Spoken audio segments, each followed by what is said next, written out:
اللہ کے ساتھ جتنا گہرا تعلق ہوگا اتنا ہی آپ اللہ کے لیے فاقہ جھیل سکیں گے، اتنا ہی آپ اللہ کے دین کے لیے قربان دے سکیں گے۔ اس کو یوں سمجھیے کہ عشق مجازی جو ہے دنیا کا عشق، اس پر اس کو قیاس کر لیجئے۔ کسی کو، کسی مجنوں کو کسی لیلا سے جس درجے کا عشق ہوگا اسی درجے کی قربانیاں وہ دے گا، اسی درجے کی مشکلات جھیلے گا، اسی درجے میں ہوتا ہے کہ وہ شیریں خواب کا قصہ ہے، وہ انسان جو ہے اپنی جان کو کام کر دے گا، اس لیے کہ عشق پر سارا دار و مدار ہے۔ جس سے قلبی لگاؤ ہے اس کے لیے آپ مصائب جھیلیں گے، جس سے محبت ہے اس کے لیے تکلیفیں برداشت کریں۔ ہمارے ہاں کتنے ہیں، آپ خود اپنے گریبانوں میں جھانکیے، اپنے سینے پر ہاتھ رکھیے، آپ کو اولاد سے محبت ہے، اس اولاد کے لیے آپ کیا کچھ نہیں کرتے، کتنے پاپڑ نہیں بیلتے، ورنہ ایک آدمی کو اپنے 2 وقت کی روٹی کے لیے کتنی محنت کی ضرورت ہے۔ وہ ساری محنت مشقت جو کر رہا ہے صبح سے لے کر شام تک کی کمر توڑ دینے والی محنت کس کے لیے کر رہا ہے؟ اولاد کے لیے کر رہا ہے، اس لیے کہ اولاد سے محبت ہے۔ اور آپ کو ایسے لوگ مل جائیں گے جو گویا کہ کلیتاً اپنے وجود کو اولاد کی شخصیت میں گم کر دیتے ہیں، اس لیے کہ ان کا اور ہائر آئیڈیل زندگی میں ہے ہی نہیں۔ ان جینا مرنا، ان صلاتی و نسکی و محیای و مماتی للاولاد، ان کی نماز، ان کی قربانی، ان کا جینا، ان کا مرنا، ان کی بھاگ دوڑ، ان کی سعی و جو سب کے سب اولاد کے لیے۔ تو جس سے تعلق خاطر ہوگا، جس سے محبت ہوگی، اسی کے لیے آپ قربانی کریں گے، اسی لیے آپ محنتیں کریں گے۔ اب ظاہر بات ہے کہ دین کے لیے قربانی، دین کے لیے ایثار، دین کے لیے دنیا کا نقصان برداشت کرنا تبھی ممکن ہوگا جبکہ اللہ سے محبت، اللہ سے آپ کا تعلق مضبوطی کے ساتھ قائم۔ یہ اللہ کے ساتھ تعلق کو مضبوطی سے قائم رکھنے کے لیے 2 چیزیں بتائی گئی، بلکہ پہلے ایک چیز سمجھ لیجئے، وہ ہے ذکر، اللہ کی یاد۔ یہ ذکر جو ہے یہ ہے کہ جو آپ کا تعلق اللہ سے بڑھاتا ہے، اس سے اس کے ساتھ تعلق جو ہے وہ استوار ہوتا ہے، تازہ رہتا ہے۔ اگر کہیں اس کے اوپر گرد و غبار آ جائے دنیا کی مصروفیات اور مشغولیتوں کی وجہ سے، دنیا کے صدموں کی وجہ سے، دنیا کی مصیبتوں کی وجہ سے، تو جب اللہ کو آپ یاد کرتے ہیں تو وہ ایسے ہے جیسے کہ پھر آپ نے وہ گرد و غبار جھٹک دیا اور آپ کے دل کے اندر پھر اللہ کی محبت جو ہے وہ اثر نو جاگزی ہو گئی، وہ پھر اس کے اندر سے چمک اٹھی۔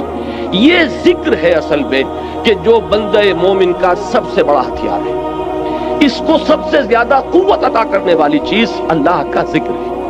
لیکن ذکر کے بارے میں اب چند چیزیں میں عرض کروں گا، اس سے پہلے یہ مضامین کبھی نہیں آئے ہیں ان محفلوں میں، ذرا توجہ سے اس کو سنیے۔ ہمارے ہاں ذکر کے بارے میں بڑے مغالطے ہیں، اس لیے کہ سب سے پہلا مغالطہ تو یہ ہے کہ ذکر اور ذریعہ ذکر ان دونوں چیزوں کو گڈمٹ کر دیا گیا ہے۔ ذکر اور ہے، ذریعہ ذکر اور۔ ذکر کیا ہے؟ استحضار اللہ فی القلب۔ ذکر اصل میں ہے اللہ کو دل میں موجود رکھنا، اللہ کو دل میں یہاں اس کی یاد یا اس کی محبت یا اس کے ساتھ لگاؤ اور تعلق کو قائم۔ استحضار اللہ فی القلب۔ اب جس چیز کو ہم ذکر کہتے ہیں وہ ذریعہ ذکر ہے۔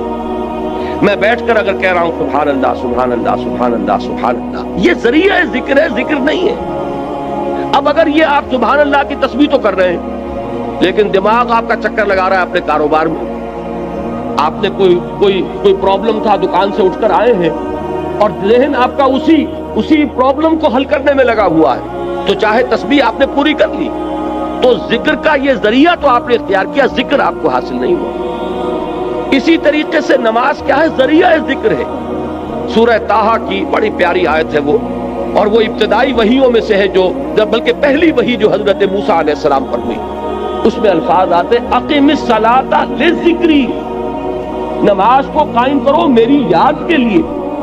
مقصود کیا ہے؟ ذکر، استحضار اللہ فی القلب، اس کا ایک ذریعہ یہ نماز ہے کہ آپ اپنے دھندوں میں لگے ہوئے تھے، اذان کی آواز آئی فوراً اٹھے، وضو کیا، آپ مسجد کی طرف چل پڑے، وہاں گئے، آپ کھڑے ہوئے نماز میں اور آپ نے سورہ فاتحہ جو یوں سمجھیے کہ پورے قرآن مجید کا لب لباب ہے، اس کا نچوڑ ہے، اس کا خلاصہ ہے، اس کو آپ نے ہر رکعت کے اندر پڑھا یا سنا۔ اگر آپ امام کے ساتھ ہیں، امام قرات کر رہا ہے، آپ سن رہے ہیں، اگر آپ علیحدہ پڑھ رہے ہیں تو آپ خود پڑھ رہے ہیں، تو آپ نے پڑھا یا سنا، اور اس کا نتیجہ کیا نکلا کہ تازہ ہو گیا وہ آپ کا تعلق اللہ کے ساتھ۔ جو گرد و غبار آ گیا تھا، یہ 4 گھنٹے 6 گھنٹے آپ دکان پر بیٹھے رہے، صبح 8 بجے آ گئے، دن کے 1 بجے تک نہ معلوم کتنے گاہک آئے، کیا کیا گفتگویں ہوئی۔ اب یہ جو آپ کے شعور کے اوپر ایک گردہ پڑ گیا، اللہ کے ساتھ تعلق کے اندر کچھ کمزوری واقع ہوئی ہے، اس کو تازہ کرنا۔ مجھے حفیظ جالندھری کا یہ شعر بہت پسند ہے، بڑا پیارا شعر ہے۔ ایسا نقشہ کھینچا ہے کہ سرکشی نے دیے دھندلے نقوش بندگی، آؤ سجدے میں گریں لوح جبیں تازہ کریں۔ یہ لوح جبیں پر ہمارا لکھا ہوا نا کہ ہم بندے ہیں اللہ کے، ہم آقا نہیں ہیں، ہم اپنے وجود کے مختار اور مالک نہیں ہے کہ جو چاہے کریں، ہم تو ہمارا آقا وہ ہے، ہم اس کے بندے ہیں۔ لیکن ہوتا کیا ہے، میں تو یہاں عرض کر رہا ہوں کہ خارجی اثرات جو ہیں کہ آپ کاروبار میں لگے رہے، کسی اور دھندے میں لگے رہے، ڈاکٹر ہے مریضوں کو دیکھ رہا ہے، کوئی بچہ رہا ہے چلا رہا ہے، کوئی عورت جو ہے وہ اپنے بچے کو چپ کرا رہا ہے، یہ کلینک کے اندر ایک طوفان مچا ہوا ہے۔ یہ 5 گھنٹے جو اس کیفیت میں گزرے ہیں اور اس سے ذرا اس تعلق مع اللہ کے اندر کمی آئی، اب آؤ کہ اس کو تازہ کر لیں۔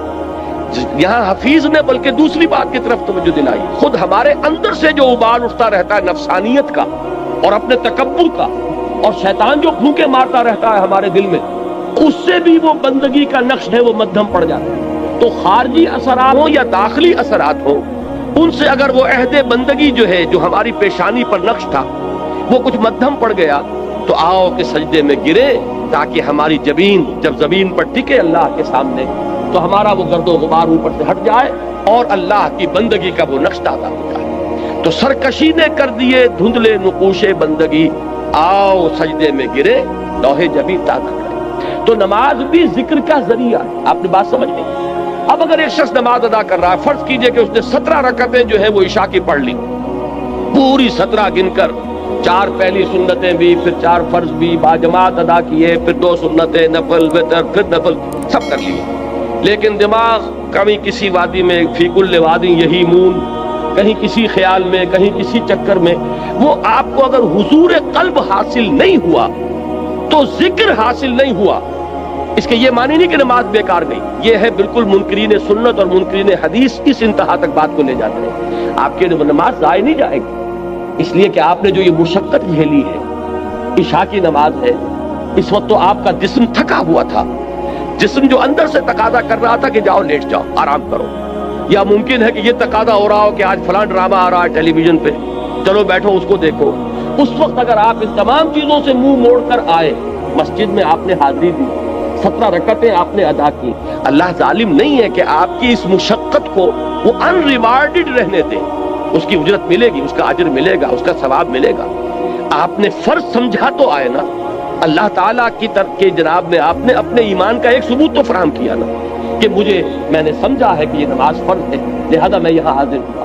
اس لیے یہ نہ سمجھیے کہ یہ نماز ضائع جائے گی، ضائع نہیں جائے گی، فرض ادا ہو گیا، اس کا اجر و ثواب آپ کو ملے گا۔ لیکن یہ کہ جو اصل مقصد ہے وہ حاصل نہیں ہوگا، وہ ذکر جو اس کا اصل مقصد تھا وہ حاصل نہیں ہوگا اگر حضور قلب نہیں ہے، اگر آپ نے یہ محسوس نہیں کیا جیسے کہ حضور نے فرمایا صلی اللہ علیہ وسلم کہ جب نماز میں سجدہ کے لیے جب پیشانی زمین پر ٹکاؤ تو یوں محسوس کرو کہ گویا کہ تم نے اپنے رب کے قدموں پہ سر رکھ دیا۔ اب یہ کیفیت اگر کسی کو حاصل ہو رہی ہو، جب وہ کھڑا ہو اللہ کے حضور میں تو ایسے کھڑا ہو کہ جیسے واقعتاً اللہ مجھے دیکھ رہا ہے، کم سے کم اس درجے کا استحضار حاصل ہو جائے کہ میں اللہ کے حضور میں اس وقت حاضر ہوں۔ جیسے حضور نے فرمایا اذا قمت للصلاۃ فصل صلاۃ المودع، جب نماز پڑھنے کھڑے ہو تو یہ سمجھ کر پڑھو کہ شاید یہ زندگی کی آخری نماز ہو، پھر شاید نماز کی نوبت نہ آئے، کیا پتا کس کے پاس گارنٹی ہے کہ عشاء کی نماز پڑھ کر آپ نکلے یا فجر کی نماز پڑھ کر آپ مسجد سے نکلے اور کوئی تیز رفتار گاڑی آپ کو رونتی ہوئی کچلتی ہوئی چلی جائے اور واپس جو ہے وہ آپ کی لاش پہنچے گھر، آپ زندہ سالم نہ پہنچے۔ تو ہر نماز سے پہلے اگر انسان یہ محسوس کرے جیسے کہ حضور نے فرمایا، کس قدر یہ پریکٹیکل ایک سائیکولوجیکل نفسیاتی جو ہے تعلیم ہے کہ جب بھی نماز پڑھنے کھڑے ہو تو یہ سمجھ کر پڑھو کہ شاید یہ زندگی کی آخری نماز ہے اور عین ممکن ہے کہ اس کے بعد نماز کا وقت نہ آئے۔ تو یہ کیفیات آپ سوچئے کہ اگر حاصل ہو نماز میں تو پھر وہ نماز کیا ہوگی؟ وہ نماز وہ ہوگی جسے حضور نے فرمایا کہ الصلاۃ معراج المومنین، یہ نماز اہل ایمان کے حق میں معراج کے درجے میں، اس میں ہم کلام ہوتے ہیں آپ اللہ سے جیسے کہ حضور ہم کلام ہوئے معراج اللہ تعالیٰ کے ساتھ۔ تو یہ نماز کا ذریعہ۔ اب میں ایک بات کہہ رہا ہوں تیسرے نمبر پر، یہ سبحان اللہ سبحان اللہ سبحان اللہ یہ بھی ذکر کا ذریعہ ہے۔ نماز پڑھتے ہیں آپ، یہ بھی ذکر کا ذریعہ ہے۔ البتہ ایک چیز وہ ہے کہ جو مجسم ذکر ہے، ذکر کا ذریعہ نہیں، ذکر مجسم ذکر، قرآن مجید نے الذکر کا لفظ کس کے لیے استعمال کیا؟ اہل علم بھی خود ہیں، یہ آیت آپ نے بارہا سنی ہوگی کہ انا نحن نزلنا الذکر وانا لہ لحافظون، ہم نے ہی اس الذکر کو نازل کیا ہے، دی ریممبرنس اس قرآن، قرآن ہے یہ جو الذکر ہے، سراپا ذکر ہے، ہماتن ذکر، لہذا ذکر جو ہے، اب میں نے جہاں سے عام طور پر ذکر کا اطلاق ہوتا رہا اس سے میں ریورس آرڈر میں لے کر آیا کہ یہ تو معلوم ہے کہ سبحان اللہ کی تسبیح کرنا یہ ذکر ہے، لیکن نماز کے بارے میں شاید یہ سامنے نہ ہو کہ یہ ذکر کا جامع ترین ذریعہ ہے، اور اس سے آگے یہ چرینوں سے اوجل ہو چکی ہے کہ کل ذکر، ہماتن ذکر، مجسم ذکر، اثرتاپا ذکر وہ قرآن مجید ہے۔ اب اس آیت میں آپ دیکھیے وہ اس آرڈر میں بات آئی، اتل ما اوحی الیک من الکتاب، سب سے پہلے جو سب سے اہم حصہ ہے ذکر کا، اس سے یہاں بات شروع کی گئی۔ قرآن کی تلاوت سے بڑا ذکر اور کوئی نہیں۔ قرآن کی تلاوت، دعا کے بارے فرمایا گیا ہے کہ الدعاء مخ العبادہ، دعا هو العبادہ، دعا جو ہے وہ عبادت کا جوہر ہے، نچوڑ ہے، لیکن حضور نے فرمایا کہ جس شخص کو قرآن مجید کی تلاوت نے دعا سے روکے رکھا، اس شخص کو اللہ تعالیٰ دعا کرنے والوں سے بہت زیادہ عطا فرمائے، یعنی اسے دعا نہیں بلکہ وہ قرآن مجید ہی کی تلاوت میں لگا ہوا ہے، دعا کی طرف توجہ نہیں ہوئی۔ اب جو مانگنے والے ہیں، دعا کرنے والے ہیں، جو کچھ اللہ تعالیٰ انہیں عطا فرمائے گا ان سے کہیں بڑھ کر انہیں دے گا کہ جو مشغول رہے تلاوت قرآن۔ تو سب سے بڑا ذکر قرآن ہے، جو مجسم ذکر ہے، جس کے لیے بطور علم یہ لفظ آیا ہے الذکر، یہ گویا کہ پراپر ناؤن ہے اس کے لیے، الذکر، انا نحن نزلنا الذکر وانا لہ لحافظون وانزلنا الیک الذکر لتبین للناس ما نزل الیہم۔ اے نبی، یہ الذکر ہم نے آپ کی طرف اس لیے نازل کیا کہ جو چیز ہم نے لوگوں کے لیے اتاری ہے اس کو آپ ان پر واضح کریں، اس کی تبیین فرمائیں، اس کی توضیح فرمائیں، اپنے قول سے، اپنے عمل سے اس کی وضاحت کریں۔ وہاں بھی لفظ الذکر آیا قرآن کے لیے، اور یہ متعدد آیات اور بھی، لیکن اب وقت نہیں ہے کہ میں ان سب کو کوٹ کروں۔ تو اب ذکر کو یوں سمجھیے، آج اس موضوع پر پورے طور پر اس کا احاطہ کر کے اٹھیے۔ ایک بات تو ہمیں یہاں سے معلوم ہو گئی کہ وَلَا ذِكْرُ اللَّهِ اکبر، یقیناً اللہ کا ذکر سب سے بڑی شے ہے، بہت بڑی شے نہیں، اکبر ہے افعل التفصیل، سب سے بڑی شے۔ اس راہ میں صبر کے لیے، اس راہ میں استقامت کے لیے، اس راہ میں پامردی کے لیے، اللہ کے دین کے لیے ایثار اور قربانی کرے انسان، اور دل پشمردہ نہ ہو بلکہ اور خوشی ہو، اور اس کے اندر جو ہے اس کے دل کی کلی کھلتی چلی جائے کہ اللہ کی راہ میں یہ تکلیف بھی آئی، زہ نصیب کہ اللہ نے ہمیں اس قابل سمجھا کہ ہمیں اپنی راہ کی اس تکلیف کے لیے منتخب کر لیا، اللہ کی راہ میں مجھے یہ جلا کٹا فقرہ بھی سننا پڑا، زہ نصیب کہ اللہ تعالیٰ نے ہمیں اس قابل سمجھا کہ نبی اکرم صلی اللہ علیہ وسلم کو اگر جلے کٹی بات سننی پڑی تو ہمیں بھی اس کا کوئی حصہ ہمیں بھی نصیب ہو۔ تو بجائے اس کے کس سے دل پشمردہ ہو، دل کی کل کھلے، وہ ہے وَلَا ذِكْرُ اللَّهِ اکبر۔ اس میں سب سے بڑی چیز کہ جس سے انسان کو مدد لے گی وہ اللہ کا ذکر۔ لیکن اللہ کے ذکر کے بارے میں جو باتیں میں نے عرض کی، نمبر ایک یہ کہ ذکر علیحدہ ہے، ذریعہ ذکر علیحدہ ہے۔ ذکر ہے استحضاء اللہ فی القلب، اس کے لیے جو ذرائع اختیار کیے جائیں گے، اب ان میں جب میں اوپر سے چلوں گا، نزولی ترتیب، سب سے اوپر کیا ہے؟ تلاوت قرآن، اتل ما اوحی الیک من الکتاب، اس لیے کہ قرآن الذکر ہے، لہذا اس کی تلاوت سب سے بڑا ذریعہ ذکر ہوگا، سب سے اہم، سب سے مقدم، سب سے پہلا ذریعہ ذکر تلاوت قرآن، اتل ما اوحی الیک من الکتاب۔ نمبر 2 پر ہے نماز۔ نماز جو ہے اس کے بارے میں یہ عرض کر دوں کہ یہ جامع ترین ذریعہ ذکر ہے، مقدم ترین وہ ہے قرآن کی تلاوت، اہم ترین ہے قرآن کی تلاوت، لیکن جامع ترین یہ ہے۔ وہ کس لیے کہہ رہا ہوں؟ اس میں دیکھیے 4 چیزیں جمع کر دی گئی ہیں۔ نمبر 1، اس میں ذکر قولی بھی ہے، ذکر عملی بھی ہے۔ آپ پڑھ بھی رہے ہیں سورہ فاتحہ، زبان سے بھی کہہ رہے ہیں سبحان ربی العظیم، زبان سے بھی کہہ رہے ہیں اللہ اکبر، اور رکوع میں بھی جا رہے ہیں اللہ اکبر کہہ کے جب آپ گئے رکوع میں تو آپ نے اپنے وجود سے بھی ذکر کیا، اپنے وجود سے بھی گویا کہ ظاہر کیا کہ آپ اللہ کی بڑائی کے قائل ہیں کہ آپ اس کے سامنے رکوع میں آ گئے۔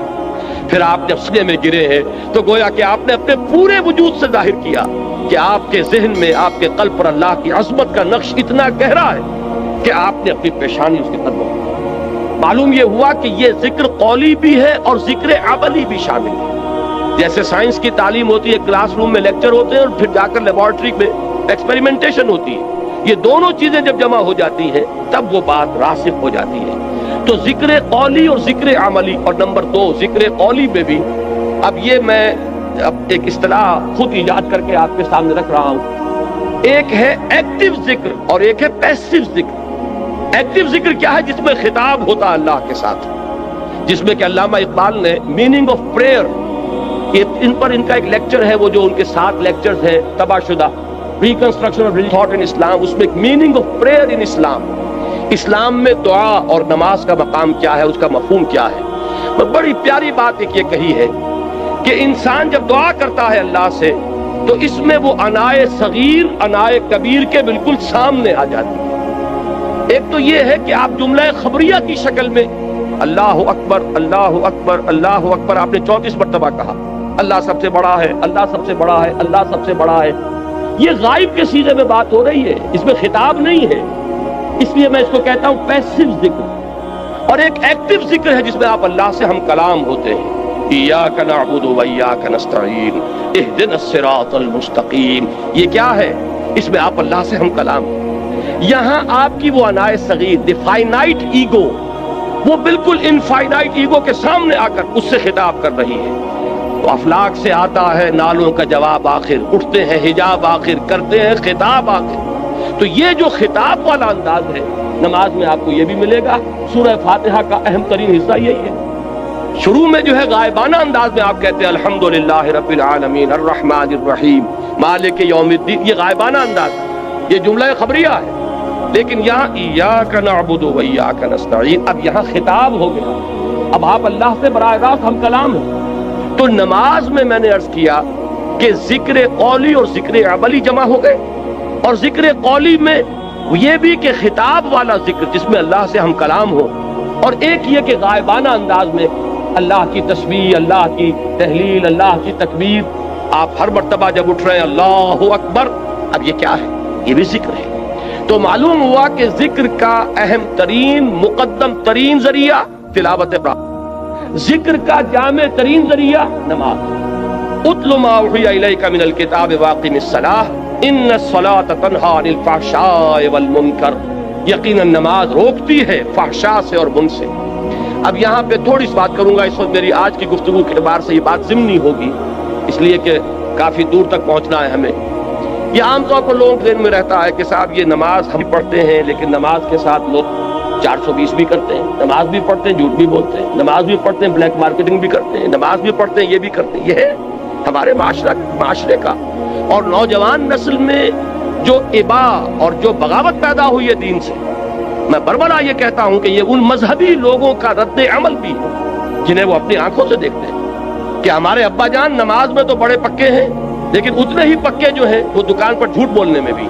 ظاہر بات ہے کہ بیٹے سے تو چھپی ہوئی بات نہیں، آپ کسی سے چھپا لیں گے، آپ کی بیوی سے تو آپ کی کمزوریاں جو ہیں وہ چھپی ہوئی نہیں ہے، آپ کے گھر والوں سے، آپ کی اولاد سے تو چھپی ہوئی نہیں ہے، کہ نماز میں بھی پڑے پکے ہیں، جھوٹ بولنے میں بھی پکے۔ ظاہر بات ہے کہ اس کا تو اس کی طبیعت، نوجوان جو ہے اس کا معاملہ یہ ہوتا ہے کہ وہ ان چیزوں پر غور کرتا ہے، چاہے اگر سعادت مند ہے آپ کے سامنے بولتا نہیں، لیکن آپ دیکھ تو رہا، اس کا ایک اثر قبول کرتا ہے، اور وہ سمجھتا ہے کہ نماز بے کا فائدہ کیا اس کا۔ اگر نماز کے ساتھ یہ بھی ہے، اگر نماز کے ساتھ سنگ دلی بھی ہے، ایک غریب آدمی کو دیکھ کر آپ کا دل نہیں پسیجا، نوجوان جو ہے اس کا بھی تاثر قبول کرتا ہے کہ ہمارے ابا جان کے پاس کتنی کچھ دولت ہے، اور اس نے اپنے ایک دکان کے ملازم کے ساتھ کیا سلوک کیا، اس کی بیوی بیمار تھی، اسے کچھ قرض کی ضرورت تھی، اور ابا جان نے کس طریقے سے ڈانٹ دیا، دھتکار دیا۔ یہ نوجوان جو ذہن ہے یہ ان چیزوں کو دیکھتا ہے اور ان سے امپریشن لیتا ہے، اس سے تاثر لیتا ہے۔ تو یہ مسئلہ ہمارے ہاں کے زندہ مسئلوں میں سے کہ کیا وجہ ہے کہ ہماری نمازیں جو ہے بے اثر کیوں ہو گئی۔ قرآن دعوے سے کہہ رہا ہے کہ نماز تو فحش اور بے حیائی کے منہ سے روکتی ہے، جبکہ ایسے لوگ ہمیں نظر آتے ہیں معاشرے کے اندر کہ نماز میں ہو سکتا ہے۔ میں نے مثالیں دی ہیں بعض اوقات، جب میں اپنی MBBS سے فارغ ہو کر تازہ گیا تھا منٹگومری جو اب سوال کہلاتا ہے، میں وہاں 2 اشخاص کو دیکھا، ایک وہاں حاجی بلیکیا کے نام سے مشہور تھا. اس کی یہ داڑھی تھی لمبی, اور نہ صرف یہ کہ نماز میں 100%, بلکہ وہ خاصا آسودہ حال کھاتا پیتا آدمی تھا. اس کے پاس ڈپو تھے اور ڈپو ہی میں بلیک ہوتی تھی, تو وہ اذان بھی خود جا کر دیتا تھا. 5 وقت کی اذان وہ شخص دیتا تھا. یعنی جہاں تک عبادت کا تعلق ہے, یہ ایک صاحب ساہیوال کے بیٹھے ہوئے سر ہلا رہے ہیں, تو وہ ان کے ذہن میں وہ صاحب آ گئے ہوں گے, لیکن بہرحال میں کسی متن شخص تو نہیں, میں تو ایک مثال کے طور پر آپ سے کہتا ہوں کہ یہ ہمارے معاشرے کے اندر وہ حاجی بلیکیا جو ہے, وہ نوجوان نسل پر اپنے اس دین کا کیا اثر قائم کر رہا ہے. اور اس کے ساتھ ہی بالکل پیرلل ایک حاجی رشوت تھے وہاں, وہ انکم ٹیکس کے اندر وہ انسپیکٹر تھے. ان کی بھی داڑھی بہت طویل اور نمازی بہت کے, لیکن وہ خوب رشوت لیتے خود بھی, اور رشوتیں دلواتے تھے مریضوں کو بھی. جا کے جب وہ کسی پارٹی کا گلا دباتے تھے تو اپنے لیے بھی کچھ لیتے تھے, اور اللہ کو نہیں بھولتے تھے, اللہ کے گھر کے لیے بھی چندے لے لیتے تھے. یہ ہے ہمارے ہاں کی وہ دینداری کہ جس کی وجہ سے واقعہ یہ ہے کہ نوجوان نسل میں اگر دین سے دوری ہوئی ہے تو اس کے کچھ اثرات ہیں. اے باد صبا ہی ہم آوردہ تست, یہ ہمارے اپنے کرتوت ہے کہ جس کی وجہ سے نوجوان نسل میں بغاوت پیدا ہوئی.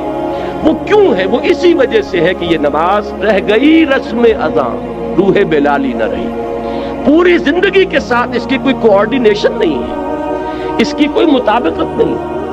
زندگی میں جو کچھ امنگیں ہیں, ارادے ہیں, جو ویلیوز ہیں, ویلیوز ان لائف, اس کا اس نماز کے ساتھ کوئی تعلق نہیں رہا. یہ ایک اپینڈکس ہے, یہ ایک ضمیمے کی حیثیت سے انسان کی زندگی کے اندر علیحدہ جڑی ہوئی شے ہے. اس کا اس کے اصل سیرت سے, اصل کردار سے کوئی تعلق نہیں. یہ وجہ ہے کہ یہ نماز وہ نماز نہیں ہے. ہمارا یہ حج 30-30 لاکھ افراد حج کر رہے ہوں, لیکن یہ کہ کوئی دنیا میں اس کا اثر, ہمارے ہاں سے اگر 1 لاکھ افراد حج کر کے آئے تو کوئی 1% دیانتداری معاشرے میں ہر سال اگر بڑھے اس 30 یا 1 لاکھ افراد کے حج کرنے سے, تو آج 25 سال اور 40 سال 40واں شروع ہو چکا ہے. 40% تو ہمارے ہاں دیانتداری بڑھتی اور بددیانتی گھٹتی, لیکن نہیں. معلوم ہوتا ہے کہ وہ جو کچھ ہے وہ سب ہے. نماز و روزہ و قربانی و حج یہ سب باقی ہیں, تو باقی نہیں. وہ بیچ میں جو روح ہے وہ نکل چکی. اب یہ ریچولز کی شکل اختیار کر چکے ہیں یہ اعمال. یہ وجہ ہے, ورنہ واقعہ یہ ہے کہ بندہ مومن کے لیے سب سے بڑی تلوار وہ یہ نماز, اللہ کے ساتھ تعلق قائم کرنے والی سب سے بڑی چیز نماز. اچھا, ذکر کی بات کر رہا تھا. مقدم ترین اہم ترین ذکر تلاوت قرآن. نمبر 2 نماز. نمبر 3 وہ جو حضور صلی اللہ علیہ وسلم سے جو مسنون دعائیں ہیں. دیکھیے یہ ہے نمبر 3 پر, اذکار مسنونہ اور ادعیہ مسنونہ. ان میں یہ ہے کہ کوئی ایڈیشنل ٹائم آپ کو نہیں لگتا. آپ اگر کار میں بیٹھ رہے ہیں, سواری پر سوار ہونے کی دعا ہے, اتر رہے ہیں اس کی دعا ہے, صبح اٹھے ہیں دعا ہے, آپ بیت الخلاء میں داخل ہو رہے ہیں دعا ہے, بیت الخلاء سے باہر نکلے ہیں دعا ہے, آپ پھر اب وضو کرنے بیٹھے, وضو کے بعد فارغ ہوئے, مسجد کے لیے نکلے گھر سے دعا ہے, مسجد میں داخل ہوئے دعا ہے. مسجد میں تو رہیں گے تو وہ تو ہے ہی نماز, وہ تو سراپا ذکر ہے. واپس آئیں گے پھر دعا ہے, گھر میں داخل ہوں گے پھر دعا ہے, بازار کے لیے نکلیں گے دعا ہے, واپس آئیں گے دعا ہے, سفر پر جائیں گے دعا ہے, واپس آئیں گے دعا ہے. یہاں تک کہ آخری بات عرض کر دیتا ہوں کہ آپ تعلق زن و شوق کرتے ہیں تو بھی دعا ہے. کوئی عمل زندگی کا ایسا نہیں ہے جس کے لیے مسنون دعا نہیں. آئینہ دیکھتے ہیں تو دعا ہے, کپڑے بدلتے ہیں تو دعا ہے. یہ دعا جب انسان یاد کر کے مانگتا ہے تو اس سے 2 تیر, ایک تیر میں 2 شکار ہوتے ہیں. کیا کہ ایک طرف تو دعا میں آپ کس سے خطاب کر رہے ہیں؟ اللہ سے, اور دوسرے یہ کہ الفاظ کون سے استعمال کیے جو منقول ہیں رسول اللہ سے صلی اللہ علیہ وسلم. تو گویا کہ 2 نسبتیں قائم ہو گئیں. نماز آپ نے اگر کھانا کھایا, الحمدللہ الذی اطعمنا وسقانا وجعلنا مسلمین, کس کا شکر؟ اللہ کا. اور کس کے الفاظ ہیں یہ جو آپ اس وقت ادا کر رہے ہیں؟ محمد الرسول اللہ کے. تو گویا کہ لا الہ الا اللہ اور محمد الرسول اللہ دونوں نسبتیں جو ہماری ہیں وہ تازہ ہو گئیں اس دعائے مسنونہ سے. تو نمبر 3 میں اس کو رکھیے. پنجاب میں وہ بڑا پیارا جملہ ہے اس کے لیے کہ دنیا کا کوئی بھی کام آپ کر رہے ہیں تو ہاتھ کارول دل یار ول, دل اللہ کے ساتھ لگا رہے اور ہاتھ کاموں میں مشغول رہے. اقبال نے حضرت فاطمہ زہرا رضی اللہ تعالی عنہا کے لیے جو اشعار کہے ہیں اس میں بڑے پیارے الفاظ آئے ہیں کہ آسیہ گرداؤں لب قرآن سرا، کہ حضرت فاطمہ رضی اللہ تعالیٰ عنہا جب چکی پیستی تھی تو قرآن مجید پڑھتی جاتی تھی، اس لیے کہ چکی پیسنے میں تو صرف ہاتھ ہی لگتا ہے نا۔ میں نے خود دیکھا ہے، اپنے ایک بزرگ میری رشتے میں وہ دادی بنتی تھی، میں نے یہ نقشہ دیکھا ہے اپنے بچپن میں کہ وہ بیٹھی ہیں اور چکی پیس رہی ہیں، اور ساتھ ہی یہ ہے کہ وہ قرآن شریف پڑھ رہی ہیں۔ معلوم یہ ہوا کہ ظاہر بات ہے کہ یہ مشقت جسمانی ہو رہی ہے نا، اس وقت آپ کا ذہن فارغ ہے، اس وقت آپ کی زبان فارغ ہے۔ اگر اس وقت آپ تلاوت قرآن کر رہے ہو تو گویا کہ آپ کا کوئی ایڈیشنل ٹائم نہیں لگا، وہ ہاتھ جو ہے چکی پیسنے میں مصروف ہے، لیکن آپ نے یہ ذکر الہی کی نعمت جو ہے اضافی طور پر حاصل۔ تو تیسرے نمبر پر، نمبر 1 قرآن، تلاوت قرآن، نمبر 2 اقامت صلاۃ، نمبر 3 اذکار مسنونہ اور ادعیہ معصورہ، وہ جو ذکر حضور نے بتایا نماز کے بعد ہے، یہ 33 بار سبحان اللہ، 33 بار الحمدللہ، 34 بار اللہ اکبر، یہ حضور کا بتایا۔ تو ظاہر بات ہے حضور کے بتائے ہوئے اذکار، ان کی بہت بڑی قدر و قیمت ہے، بڑی اہمیت ہے، اور وہ دعائیں کہ جو حضور سے منقول ہیں یہ ہے۔ اور چوتھے نمبر پر ہمارے جو یہ سلاسل ہیں، یہ چشتی سلسلہ ہے، یہ قادریہ سلسلہ ہے، انہوں نے اپنے اپنے زمانے میں لوگوں کی ذہنیتوں کو سامنے رکھ کر یہ جو اذکار جو انہوں نے مدون کیے کہ یہ سلسلہ ذکر ہے چشتیہ کا، یہ ذکر خفی ہے، یہ ذکر جلی ہے، یہ چوتھے نمبر پر لائیے، اس لیے کہ وہ لوگ بہت ماہر تھے نفسیات کے، اور انہوں نے اپنے زمانے میں اگر مفید سمجھ کر وہ طریقے مدون کیے ہیں تو ٹھیک ہے، مجھے ان سے اختلاف نہیں ہے، لیکن خدا کے لیے انہیں چوتھے نمبر پر رکھیے۔ اگر اس کو نمبر 1 پر لے آئے اور اصل ذکر آپ نے اسی کو سمجھا اور تینوں منزلیں جو ہے کود کے کراس کر گئے تو یہ اصل میں ریورس ہو جائے گا، سارا ریشو پروپورشن کا معاملہ غلط ہوتا ہے۔ نمبر 1 پر قرآن، نمبر 2 پر نماز، نمبر 3 پر اذکار مسنونہ اور ادعیہ معصورہ، اور نمبر 4 پر اذکار وہ کہ جو مختلف سلسلوں میں جو تصوف کے یا ذکر کے جو طریقے ہیں ان میں جو بھی تجویز کیے جائیں،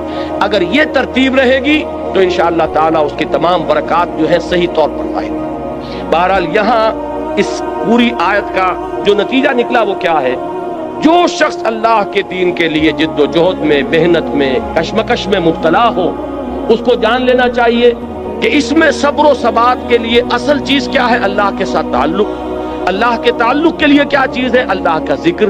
اللہ کے ذکر کے لیے یہ 4 چیزیں ہیں: تلاوت قرآن، اقامت صلاۃ، ادعیہ معصورہ، اذکار مسنونہ، اور جو اس کے علاوہ ذکر آپ کسی سلسلے میں منسلک ہے تو جو آپ کے مرشد نے، آپ کے جو بھی جن سے آپ نے سلسلہ تعلق قائم کیا، جو ذکر وہ بتایا۔ اب آئیے اگلی آیت، وَلَا تُجَادِلُوا أَهْلَ الْكِتَابِ إِلَّا بِالَّتِي أَحْسَنُ إِلَّا الَّذِينَ ظَلَمُوا مِنْهُمْ، اور مت جھگڑو اہل کتاب سے مگر بہت ہی عمدہ طریقے سے، اس طریقے سے جو سب سے عمدہ ہو، اس لیے کہ یہاں بھی احسن ہے، جیسے وہاں اکبر ہے، وَلَا ذِكْرُ اللَّهِ أَكْبَرُ، افعل التفصیل، یہاں بھی احسن جو آیا ہے یہ سپرلیٹو ڈگری، سب سے اعلیٰ طریقے پر ان سے جھگڑو۔ ابھی میں بتاؤں گا کہ مجادلے کا مطلب کیا ہے۔ إِلَّا الَّذِينَ ظَلَمُوا مِنْهُمْ، سوائے ان کے جو ان میں سے ظالم ہوں، جو ظلم کریں، تعدی کریں، دسترازی کریں۔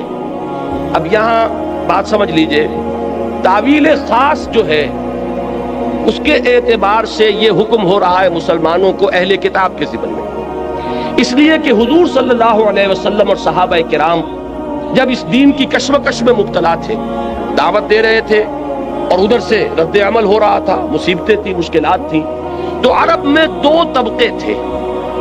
ایک وہ امیین مشرکین جو کسی نبی کے نام لیوا نہیں، کوئی ان کے پاس کتاب نہیں، کوئی شریعت نہیں، اگرچہ حضرت ابراہیم کا نام وہ لیتے تھے لیکن وہ بھی جد امجد کی حیثیت سے کہ ہم ان کی نسل سے، وہ بھی رسول کے ہونے کی حیثیت سے نہیں، بلکہ ایک نسلی تعلق جو ان کا تھا حضرت ابراہیم کی اولاد سے۔ دوسرا طبقہ تھا یہ اہل کتاب، نصارہ اور یہود۔ یہ کون تھے؟ یہ گویا کہ سابقہ مسلمان امت تھی، اس لیے کہ یہ تو کتابوں کے ماننے والے، رسولوں کے ماننے والے، شریعت کے ماننے والے۔ تو یہ 2 طبقے ہوئے کہ جو اس وقت تھے کہ جن سے نبی اکرم صلی اللہ علیہ وسلم اور صحابہ کرام کو سابقہ پیش آیا۔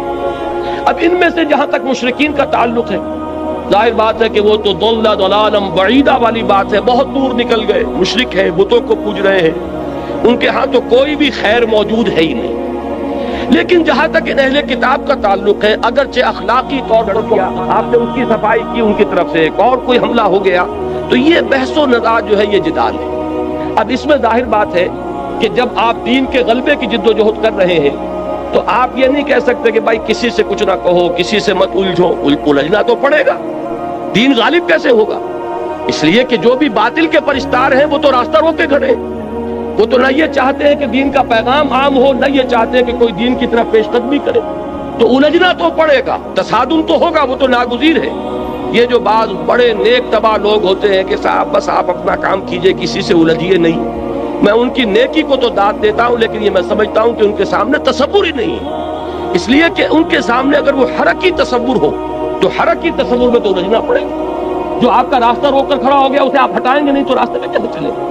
تو ٹھیک ہے، آپ اگر سٹیٹس کو مینٹین کرنا چاہتے ہیں، جیسے بھی رہے معاشرہ ویسے رہے، تب تو آپ کسی سے نہ الجھیے، لیکن یہ کہ اگر آپ کو اس معاشرے کو کسی رخ پر لے کر جانا ہے، اگر آپ کو یہاں اللہ کے دین کو غالب کرنا ہے، تو جو بھی راستے میں آ رہا ہے اس سے آپ کو دست و گریبان ہونا پڑے گا۔ اس میں یہ ہے کہ وہ نیکی جو ہے، نیکی کا ایک تصور وہ ہے وہی کہ جو اس سٹیٹک کانسیپٹ آف ریلیجن کے ساتھ جو ہے اس کی مطابقت ہے۔ اپنی ذاتی زندگی میں نماز روزہ کر لو، اللہ اللہ خیر صلاح، تب تو یہ کہ نہ کسی سے الجھنا، نہ کسی کے ساتھ بحث و نزاع، وہ اپنے دھندے میں لگا رہے، تم اپنے دھندے میں لگے رہو۔ لیکن اگر دین کی جد و جہد کرنی ہے تو آپ کو ان کی باتوں کا جواب دینا پڑے گا۔ وہ لوگ عوام کو ورغلائیں گے، آپ کو ان کے مغالطے رفع کرنے پڑیں گے، اور کسی وقت ایسا بھی ہو سکتا ہے کہ آپ کو ان پر بھی جوابی حملہ کرنا پڑے۔ قرآن مجید میں آپ کو نظر آ جائے گا، بنی اسرائیل سے جو خطاب ہوا ہے سورہ بقرہ میں 5ویں رکوع سے لے کے 15ویں رکوع تک، ان پر قرآن مجید نے ان کی جو غلطیاں تھیں، ان کی جو خامیاں تھیں، ان کی تاریخ کے جو اہم واقعات تھے کہ جن سے کہ انہوں نے اللہ اور اس کے رسول کے راستے سے جو انحراف کیا تھا، ان سب کا کھول کر پردہ چاک کیا گیا، اور ایک بڑی مفصل قرارداد فرد جرم جو ہے ان کے اوپر عائد کی گئی ہے۔ تو یہ سارا کام کرنا پڑتا ہے، لیکن یہ کہ اہل کتاب کے ساتھ ایک احتیاط کی ضرورت ہے کہ ایک تو مشرکین ہے، ان کا معاملہ یہ ہے کہ وہ بہت دور نکل گئے ہیں اپنی ضلالت اور گمراہی میں، لیکن یہ بہرحال کسی نہ کسی درجے میں زبانی کلامی اللہ، رسول، آخرت، کتاب، شریعت، نبوت، وحی، فرشتے، ان سب کو مانتے ہیں، لہذا ان کے ساتھ بہت نرم رویہ اختیار کریں۔ وَلَا تُجَادِلُوا أَهْلَ الْكِتَابِ إِلَّا بِالَّتِي هِيَ أَحْسَنُ، اور مت جھگڑو، مت مجادلہ کرو اہل کتاب سے مگر اس طور سے کہ جو بہت ہی اعلیٰ ہو۔ اب آپ غور کیجئے کہ یہ تو تعویل خاص سے بات واضح ہو گئی، اب تعویل عام پر آئیے، جو اصول ہے تفسیر کا، الاعتبار لعموم اللفظ لا لخصوص السبب، اصل اعتبار جو ہے الفاظ کی عمومیت کا کیا جائے گا، نہ کہ ایک خاص پس منظر کا جن میں وہ آیات نازل ہو۔ اب اس کو جنرلائز کیجئے تو وہ بات کیا بنے گی؟ فرض کیجئے کہ آج ہم پاکستان میں اسلام کے غلبے کی جد و جہد کرتے ہیں، مخالفت ہوگی کہ نہیں ہوگی؟ کمیونسٹ بھی مخالفت کریں گے، ملحدین بھی کریں گے، سیکولرزم کے قائلین بھی کریں گے، جو یہ قومیتوں کا نظریہ تراش کر جو اس کی بنیاد پر گاڑی چلا رہے ہیں وہ بھی کریں گے۔ یہ سب کریں گے کہ نہیں کریں گے؟ آپ کو ایک چومکھی جنگ لڑنی پڑے گی۔ اگر غالب نہیں کرنا اسلام کو تو گھروں میں بیٹھیے، کسی سے الجھنے کی ضرورت نہیں۔ لیکن یہ ہے کہ اگر آپ کو اسلام کو غالب کرنا ہے تو الجھنا پڑے گا۔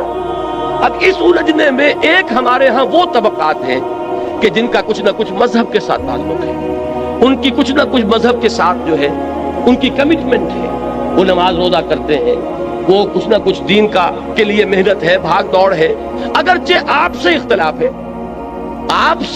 آپ کے طریقہ کار سے اختلاف ہے۔ مثال کے طور پر جماعت اسلامی یہ کام کر رہی ہے، تبلیغی جماعت ہے وہ اپنے طریقے پر کام کر رہی ہے، جماعت اسلامی کا طریقہ اور ہے، تبلیغی جماعت کا طریقہ اور ہے، جمعیت العلماء اسلام ہے وہ اپنے طریقے پر کام کر رہی ہے، وہ نہ تبلیغی جماعت کا طریقہ ہے نہ جماعت اسلامی کا طریقہ ہے۔ ہم نے ایک تنظیم قائم کی، تنظیم اسلامی، ہمارے سامنے ایک اور طریقہ کار ہے۔ تو یہ تو ہو سکتا ہے کہ آپ کے طریقے سے اختلاف کرتے ہوں، لیکن بہرحال ان کا دین کے ساتھ کوئی لگاؤ ہے، وہ بھی اس میدان میں ہے، ان کی بھی کمٹمنٹ ہے، وہ اپنے تجزیے کے مطابق، اپنی تشخیص کے مطابق، اپنی تجویز کے مطابق کام کر رہے ہیں۔ لہذا اب آپ اگر خطاب میں سب کو ایک لاٹھی سے ہانک دیں گے تو در حقیقت آپ اپنے مقصد کو نقصان پہنچائیں۔ جو بھی دین کے میدان میں ہے، جو بھی دین کا کوئی کام کر رہا ہے، اس کے ساتھ بڑے ادب کے ساتھ، احترام کے ساتھ پیش آؤ، ان کا اکرام کرو. یہ میں لفظ جو ہے تبلیغی بھائیوں والا استعمال کر رہا ہوں. ان کی عزت کرو کہ وہ بھی دین کے کام میں لگے. اگرچہ ٹھیک ہے آپ کا نقطہ نظر کچھ اور ہے, ان کا نقطہ نظر کچھ ہے. ایک الیکشن کے راستے سے جانا چاہتا ہے, ایک سمجھتا ہے کہ اس راستے سے وقت کے ضیاع کے سوا کچھ حاصل نہیں ہوگا, لہذا اس نے کوئی اور راستہ تجویز کیا ہے. ایک وہ ہے کہ جو صرف لوگوں کو نیکی کی تلقین کر کے وہ یہ سمجھتا ہے کہ جب نیکی آئے گی بدی خود بخود چلی جائے گی. لوگوں کو خامخواہ جو ہے اس کے اوپر تنقید کی زبان مت کھولو, بلکہ یہ کہ فضائل کی تلقین کے ذریعے سے لوگوں کو نیکی کے راستے پر لے آؤ. ایک کا خیال ہے نہیں, قرآن میں تو جہاں بھی آیا ہے امر بالمعروف کے ساتھ نہی عن المنکر ساتھ جڑا ہوا آیا ہے, یہ تو ایک گاڑی کے دو پہیے ہیں. تو یہ اختلافات ایک جگہ ہیں, لیکن آپ یہ نہیں کہہ سکتے کہ وہ اسلام کا کام نہیں کرتے. لہذا ان کے ساتھ معاملہ کرتے ہوئے بات یہ ہوگی وَلَا تُجَادِلُوا أَهْلَ الْكِتَابِ إِلَّا بِالَّتِي هِيَ أَحْسَنُ. ہمیں یہاں سے رہنمائی لینی ہوگی کہ اگرچہ مخالفین اس وقت مشرکین بھی تھے اور اہل کتاب بھی تھے, اور اہل کتاب کی مخالفت کے بارے میں قرآن نے کہا کہ یہ سب سے زیادہ شدید ہیں بغض میں.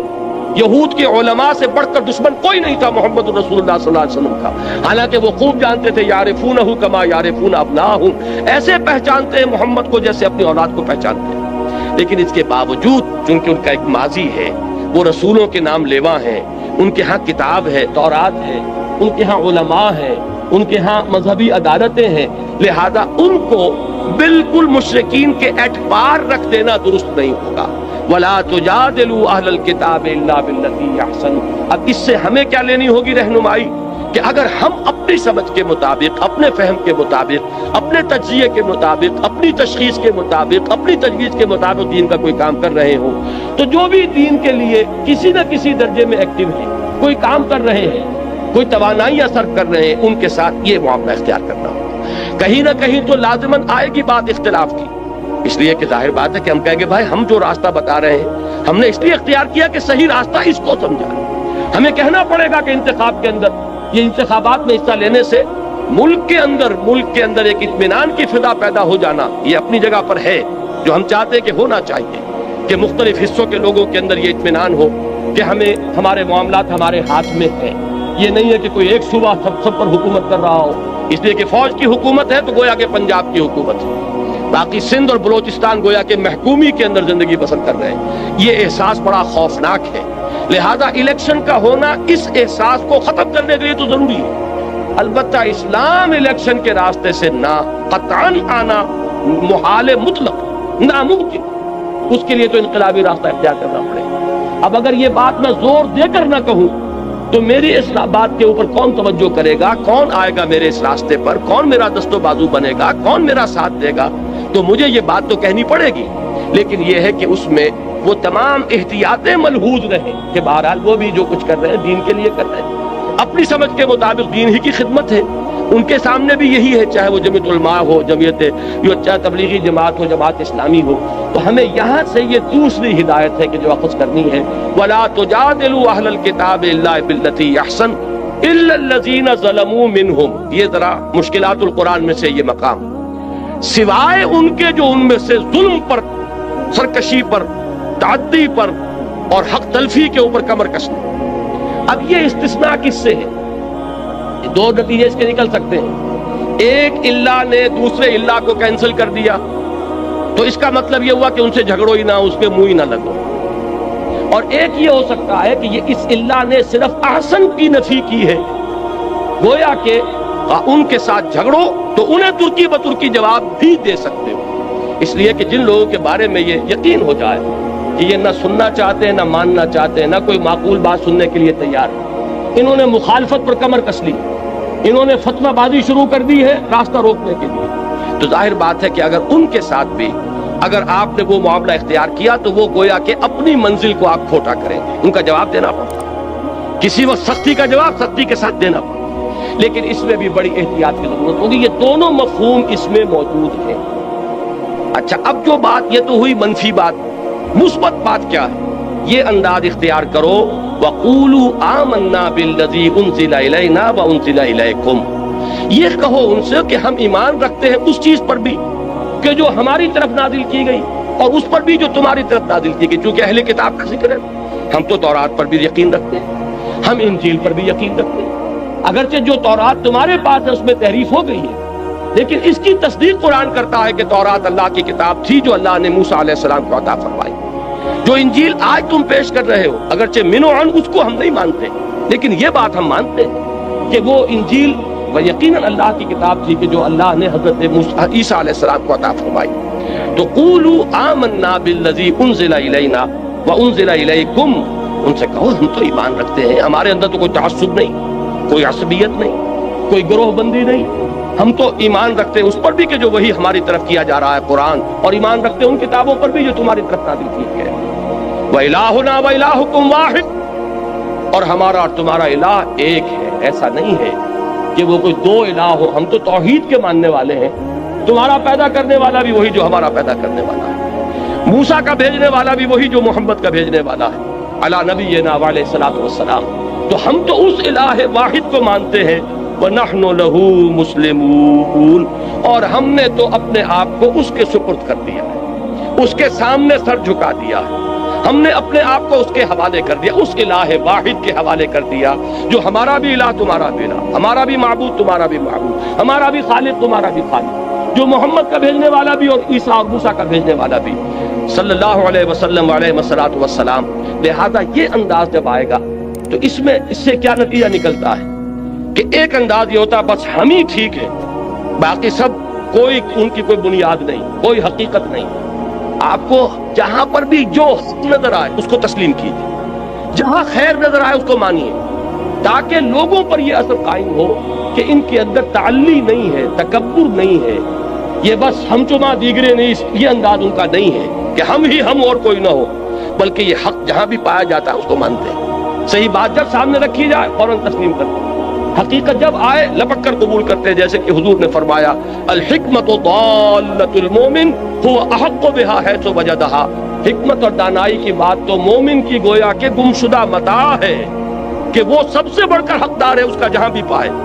سچی بات جہاں ملے گی وہ ہماری جاگیر ہے، حقیقت جہاں ہے وہ ہماری میراث ہے، دانائی جہاں سے بھی ملے وہ ہماری گمشدہ متاع. یہ انداز ہونا چاہیے کہ یہ حق کے ماننے والے ہیں، یہ کسی جماعتی عصبیت میں مبتلا نہیں ہو گئے کہ اپنے بزرگ تو بہت بڑے اور دوسروں کے بزرگ چاہے ان کے اندر کتنے ہی کمالات ہوں ان کو کوئی حیثیت دینے کو تیار نہیں. میں نے تازہ میثاق میں جو ایک طویل مضمون لکھا تھا، تنظیم اسلامی میں شامل ہوئے ہیں نوجوان علماء میں سے ایک اہم شخصیت مولانا سعید الرحمن علوی، تو ان کے حوالے سے میں نے جو میثاق میں لکھا ہے مضمون، اس میں یہی بات واضح کی.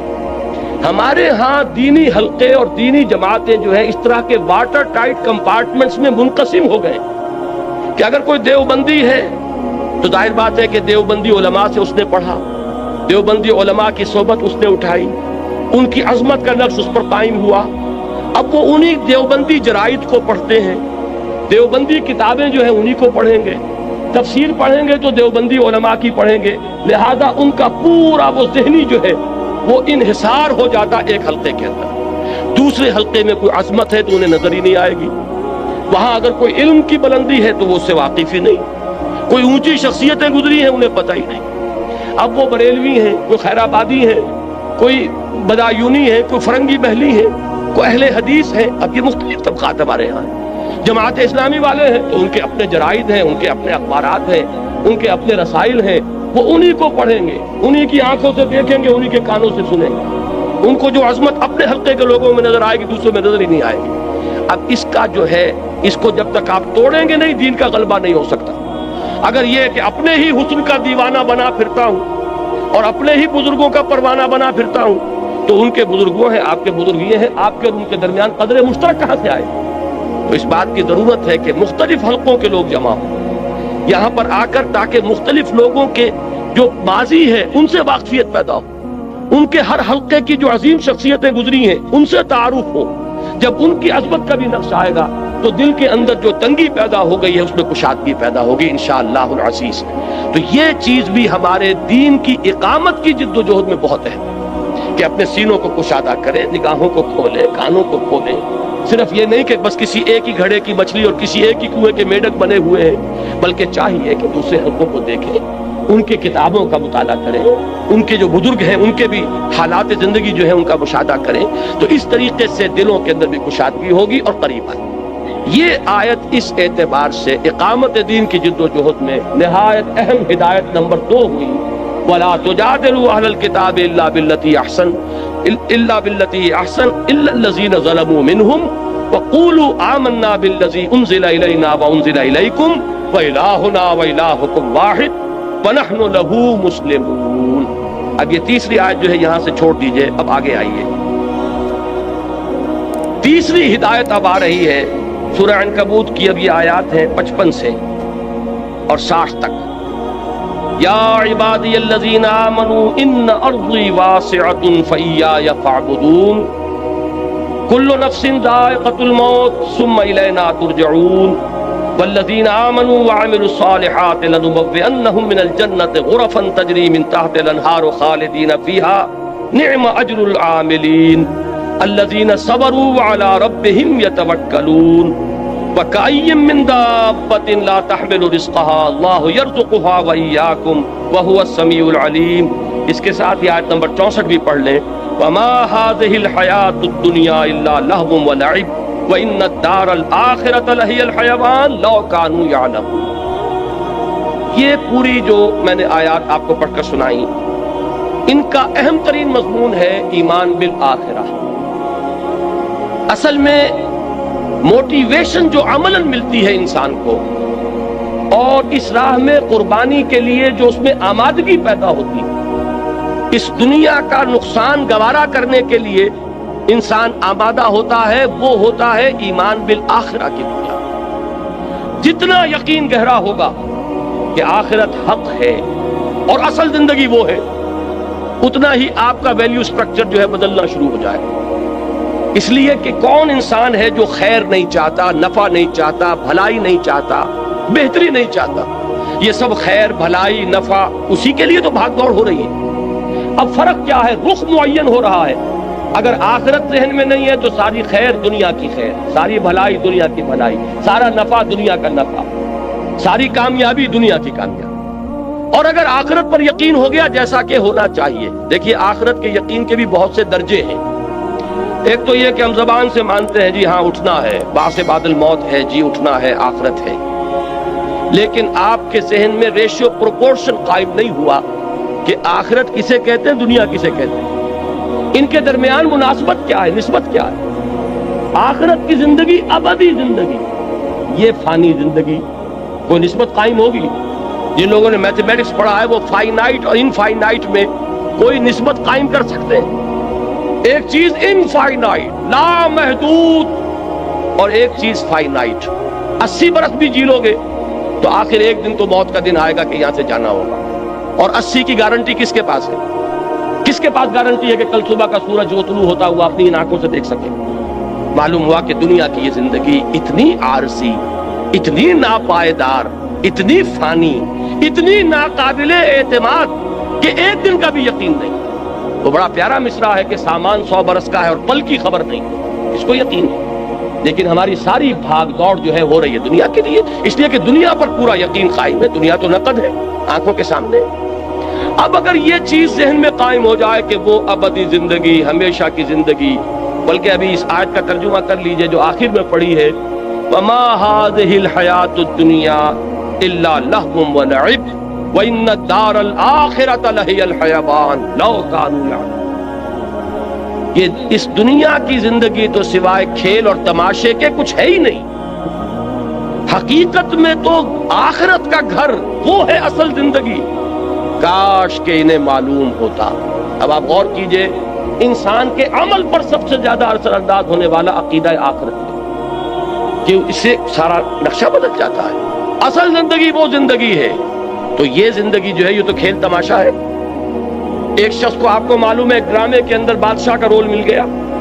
ایک سینما آپ پکچر دیکھ رہے ہیں، اس میں کوئی شخص جو ہے وہ سکندر اعظم بنا بیٹھا ہے یا کوئی اور بادشاہ بنا بیٹھا ہے. آپ کو معلوم ہے کچھ نہیں ہے، یہ 3 گھنٹے کا کھیل ہے، اس کے بعد کچھ بھی نہیں. ایک سب کپڑے وپڑے اتر جائیں گے اور وہاں جا کر جب یہ اپنا کپڑا اتار دے گا تو وہی فلاں ابن فلاں رہ جائیں گے. اللہ اللہ خیر سن. کوئی فقیر اس کے اندر فقیر کا رول پلے کر رہا ہے، وہ فقیر تو نہیں ہے، وہ بھی ایک ایکٹر ہے، یہ بھی ایک ایکٹر ہے. تو دنیا کی یہ زندگی آپ 30 برس کی شمار کر لیں، وہ 3 گھنٹے کا ایک کھیل ہے. یہ 30 برس کا ایک کھیل. 30 برس اس لیے کہہ رہا ہوں کہ پہلے 20 برس تو ویسے نکال دیجئے کہ وہ بھی شعور کے نہیں ہوتے، اور 50 برس کے بعد سے آپ کی ڈھلوان شروع ہو جاتی ہے، 70-80 پر پہنچنے کے بعد تو آدمی پھر ہو جاتا ہے وَمَن نُعَمِّرْهُ نُنَكِّسُ فِي الْخَلْقِ، کہ جتنا بوڑھا ہوا اتنا ہی بچہ ہو گیا۔ معلوم ہے اس کے درمیان میں کتنی ہے، 30-40 برس کی ایک ایوریج ہے جو آپ کی فعال زندگی ہے، جس میں کہ آپ کچھ بناتے ہیں، محنت کرتے ہیں، بھاگ دوڑ کرتے ہیں۔ کسی نے کارخانہ بنایا تو اسی میں بنایا، کسی نے کاروبار جمایا تو اسی میں جمایا، کوئی پروفیشن میں شائن کر رہا ہے تو وہ بھی یہی وقت ہے۔ اب سوال یہ ہے کہ یہ وقت ہے میرے پاس کل، اور وہ زندگی ابدی زندگی ہے، تو اب اس کا بیشتر اور بہتر اس کے لیے انویسٹ کروں گا کہ نہیں کروں گا؟ یہ بالکل منطقی بات ہے، 2 اور 2 4 کی طرح۔ اگر آخرت کا یقین نہیں ہے، یا یہ کہ آخرت کا یہ یقین تو ہے کہ آخرت ہوگی، لیکن دل میں آپ نے چور پیدا کر لی ہے کہ فلاں ہستی کے دامن سے بندھے ہوئے ہم تو نکل جائیں گے، ہمیں پکڑنے والا کوئی نہیں ہے، ہم نے فلاں کے ہاتھ میں ہاتھ دے رکھا ہے، وہ ہمیں لے جائے گا، یا وہاں کسی کی سفارش کام کر جائے گا، یا وہاں پر ہم تو بخشے بخشائے ہیں، نحن ابناء اللہ واحباؤہ، ہم تو اللہ کے بیٹوں کے مانندے بڑے چہیتے ہیں، آگ ہمیں چھو ہی نہیں سکتی، اگر چھوئے گی بالفرض تو چند دن، لن تمسنا النار الا ایاما معدودات۔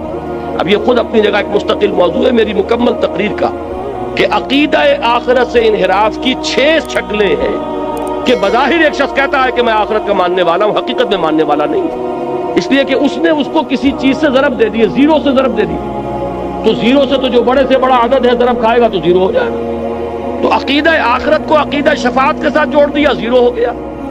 عقیدہ آخرت کے ساتھ نحن ابناء اللہ واحباؤہ، ہم جو کچھ بھی ہیں لیکن تیرے محبوب کی امت میں ہیں، وہ آخرت تو 0 ہو گئی۔ پھر کیا اس کا فکر رہے گا؟ کیا اس کی آپ کو کوئی فکر دامن گیر ہوگی کہ اس کے لیے کچھ بنانا ہے، کچھ اس کے لیے سامان کرنا ہے، آخرت کے لیے کوئی توشہ آخرت فراہم کرنا ہے؟ کوئی ضرورت ہی نہیں، اس لیے کہ ہم جو کچھ بھی ہیں تیرے محبوب کی امت میں ہے، لہذا جنت تو ہمارا پیدائشیت ہے، وہاں تو ہماری ریزرویشن موجود ہے، لہذا کوئی خوف نہیں۔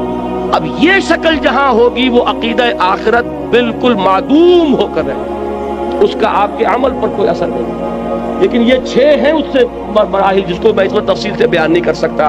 اس وقت جو مجھے بتانا ہے وہ یہ ہے کہ پریکٹیکل موٹیویشن، ایثار اور قربانی۔ ابھی میں آ رہا تھا، میرے ساتھ ایک ساتھی تھے، ہماری تنظیم اسلامی شکاگو کے اہم کارکن ہیں، وہ آئے ہوئے ہیں 3 مہینے کے لیے یہاں پاکستان، اور میرے ساتھ سفر پر آئے۔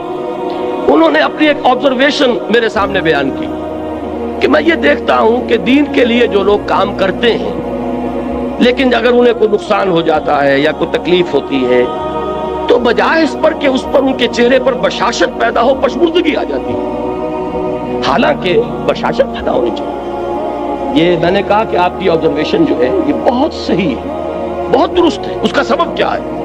سبب یہ ہے کہ ہم کسی وجہ سے، عام طور پر ہمارے ہاں دین کا کام جو ہو رہا ہے وہ کوئی کمیونٹی ورک کے طور پر ہو رہا ہے، کوئی ایک قومی جد و جہد ہے، جیسے پاکستان کی تحریک تھی، قومی جد و جہد تھی، لیکن ہم نے اس میں نعرہ اسلام کا لگایا، پاکستان کا مطلب کیا؟ لا الہ الا اللہ۔ اسی طریقے سے ہمارے ہاں بہت سے لوگ بظاہر دین کا کام کر رہے ہوتے ہیں، لیکن ان کی اصل موٹیویشن جو ہے وہ آخرت کی نہیں ہوتی، آخرت کا یقین ان کا جذبہ محرکہ نہیں ہوتا، آخرت پہ جس درجے کا پختہ ایمان ہونا چاہیے وہ حاصل نہیں ہے۔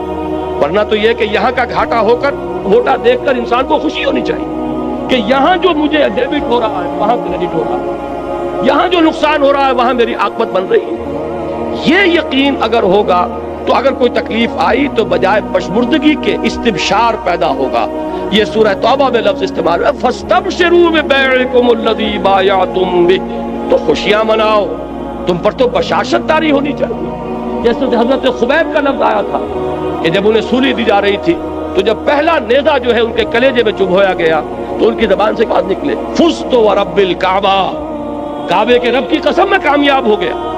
یہ اگر بشاشت کی کیفیت نہیں ہے تو اس کا سبب کیا ہے کہ معلوم ہوتا ہے کہ آخرت پر ہمارا یقین اتنا پختہ نہیں، ورنہ اللہ کے وعدے راح و ریحان و جنت نعیم، وہ جنت کے جس کے نعمتیں وہ ہیں کہ جن کا ہم اس دنیا میں تصور تک نہیں کر سکتے، اگر اس کے وعدے پر یقین ہے۔ اسی لیے سورہ عنکبوت کے پہلے رکوع میں آیا تھا، میں نے پوری تفصیل سے بیان کیا تھا کہ یہ نہ سمجھنا کہ تمہارے ساتھ جو ہم وعدے کیے کر رہے ہیں، من کان یرجو لقاء اللہ فإن اجل اللہ لآت وهو السمیع العلیم والذین آمنوا باللہ والذین آمنوا وعملوا الصالحات لنکفرن عنہم سیئاتہم ولنجزینہم احسن الذی کانوا یعملون۔ یہ سارا کس لیے کہ یقین رکھو تمہاری یہ محنتیں اکارت نہیں جائیں، تمہارا یہ اثار، تمہاری یہ قربانیاں، تمہاری یہ مشقتیں یہ ان ریوارڈڈ نہیں جائیں گے۔ تمہارا وہ پروردگار دیکھ رہا ہے۔ اے بلال جو تم پر بیت رہی ہے تمہارا رب دیکھ رہا ہے۔ اے خباب جو کچھ تم پر اس وقت گزر رہی ہے تم اپنے رب کی نگاہوں میں ہو۔ فَإِنَّكَ بِأَعْيُنِنَا، ہم سب کچھ سن رہے ہیں۔ اے بلال اس حال میں کہ تمہارے سینے کے اوپر بھاری سل رکھی ہوئی ہے اور اوپر سے سورج آگ برسا رہا ہے اور نیچے سے زمین توے کی طرح چل رہی ہے، اس وقت بھی تمہاری زبان سے جو لفظ نکل رہا احد احد احد احد، اللہ سن رہا ہے کہ میرا ایک بندہ ہے جو اس مشقت کے اندر بھی میری توحید کا نعرہ لگا رہا۔ تو یہ چیزیں یوں ہی نہیں چلی جائیں گی، اس کا بھرپور صلہ تمہیں ملے گا، بھرپور بدلہ ملے گا۔ جب تم ہمارے حضور میں حاضر ہو کے خلعتوں سے نوازے جاؤ گے، اگر یہ یقین پیدا ہو جائے تو پھر بڑی سے بڑی قربانی بہت سہل ہوگی، بڑی سے بڑی تکلیف آئے گی، طبیعت میں خوشی ہوگی کہ اللہ نے، جیسا کہ میں نے پہلے کہا تھا، زہ نصیب کہ اللہ نے ہمیں اس قابل سمجھا کہ ہماری ہڈی اپنے راستے میں توڑوائی، ہمیں یہ مصیبت اپنی راہ میں پہنچائی۔ یہ اللہ تعالیٰ کی طرف سے گویا کہ شرف قبول ہو جانے کا ایک ثبوت ہے کہ اللہ تعالیٰ نے ہمیں قبول فرما لیا ہے۔ یہ انداز ہوگا کب؟ جب کہ آخرت کا یقین۔ تو فرمایا وَمَا هَذِهِ الْحَيَاةُ الدُّنْيَا إِلَّا لَهْوٌ وَلَعِبٌ، یہ دنیا کی زندگی تو سوائے کھیل کود کے کچھ نہیں۔ جیسے ڈرامہ ہوتا ہے 3 گھنٹے کا، یہ 30 برس کا ڈرامہ ہے۔ کسی کو ہم نے جھوپڑی میں پیدا کر دیا ہے، کسی کو گولڈن سپون کے ساتھ پیدا کر دیا ہے، سلور سپون نہیں، گولڈن سپون۔ لیکن یہ کہ یہ بھی جب آنکھ کھلی گل کی تو موسم تھا خزاں کا، ذرا سی دیر ہے ادھر آنکھ کھلی، وہ 60 کروڑ تقسیم ہوئے ہوں یا 60 ارب تقسیم ہوئے ہوں، وہ بہرحال جو دنیا سے گیا اس کے لیے تو ایک پیسہ بھی نہیں ہے۔ یہ بات اچھی طرح سمجھ لیجئے کہ چاہے کوئی وڈیرے کے گھر پیدا ہو گیا، کوئی جھوپڑی میں پیدا ہو گیا، یہ اس دنیا کی زندگی ہی کا ہے نا ایک رول۔ ہو سکتا ہے کہ جو یہاں کسی جھونپڑی کے اندر اپنی زندگی کے دن گزار رہا ہے اور کسی چٹائی پر بیٹھا ہوا ہے، وہ وہاں ان عالیشان محلات کا وارث بنے، جیسا کہ یہاں آ رہا ہے من الجنت غرفا تجری من تحتها الانہار خالدین فیہا، وہ جنت کے وہ ان کو جھروکے ملیں گے، وہ بالا خانے ملیں گے جن کے دامن میں ندیاں بہتی ہوں، جیسے کہ سورہ صف میں ہم پڑھا ہے وَمَسَاكِنَ طَيِّبَةً فِي جَنَّاتِ عَدْنٍ، جنات عدن میں بڑے پاکیزہ گھرانے ہم نے ان کے لیے تیار کیے۔ جو یہاں جھونپڑی میں بیٹھا ہوا ہے، آخر کیا معین الدین اجمیری نے ساری عمر چٹائی پر نہیں گزار دی؟ کیا محمد الرسول اللہ صلی اللہ علیہ وسلم نے ساری عمر چٹائی پر نہیں گزاری؟ وہ واقعہ ایلا جب ہوا تھا اس کا آپ نے سنا ہوگا، یہ ایک واقعہ کہ جب 1 مہینے کے لیے حضور نے ازواج مطہرات سے ذرا تعلق اپنا منقطع کر لیا تھا، سورہ احزاب میں اس کا مفصل ذکر موجود ہے، تو حضرت عمر حضور ایک بالا خانے پر تنہا علیحدہ تھے کیونکہ ازواج سے لا تعلقی کر لی تھی۔ حضرت عمر حاضر ہوئے، نیچے کوئی 6 صحابی بیٹھے ہوئے دروازے پر، ان سے کہا کہ اطلاع دیجئے کہ عمر حاضری کی اجازت چاہتا ہے۔ حضور کو اطلاع ہوئی، حضور نے اجازت دے دی، آئے۔ جب حضرت عمر داخل ہوئے ہیں اس بالا خانے میں تو حضور اٹھ کر بیٹھ گئے۔ آپ نے اس وقت کرتا اتارا ہوا تھا، یعنی آپ کا جسم جو ہے وہ بس تہبند تھا، باقی جسم کے اوپر کپڑا نہیں تھا، اور آپ ایک چٹائی پر اس وقت استراحت فرما رہے تھے۔ جب اٹھ کر بیٹھے تو حضرت عمر نے دیکھا کہ کمر کے اوپر اس چٹائی کے نشان پڑ گئے، جیسے کہ آپ کا اکثر آپ کا مشاہدہ ہو، آنکھوں میں آنسو آ گئے حضرت عمر کے۔ حضور نے پوچھا عمر کیوں رو رہے ہو؟ انہوں نے عرض کیا کہ حضور قیصر و کسریٰ کے لیے دنیا میں کیا کیا ساز و سامان، کیا ناز و نعم، کیا ان کے لیے آسائشیں ہیں، اور آپ کے لیے یہ چٹائی ہے، یہ کھری چٹائی، اور اس کی جس کی کہ بدیاں پڑ گئی ہیں آپ کی قبر پر۔ تو حضور نے فرمایا کہ عمر کیا تم اس پر راضی نہیں ہو کہ یہ سب کچھ اپنا دنیا میں لے جائیں اور اللہ تعالی ہمیں آخرت میں عطا فرمائے؟ یہی بات حضور نے ایک مرتبہ فرمائی، مالی ولی الدنیا انما مثلی کراکب استظل تحت شجرۃ ثم راح فترکها، مجھے تمہاری اس دنیا سے کیا سروکار، میری مثال تو اس سوار کی سی ہے جو تھوڑی دیر کے لیے کسی درخت کے سائے میں بیٹھتا ہے سستانے کے لیے، پھر وہ اپنی منزل لیتا ہے۔ وہ درخت اس کا گھر نہیں، اس کا منزل نہیں، اس کا مقام نہیں، تھوڑی دیر ٹھہرتا ہے، بس اتنا ہی تعلق مجھے اس دنیا سے۔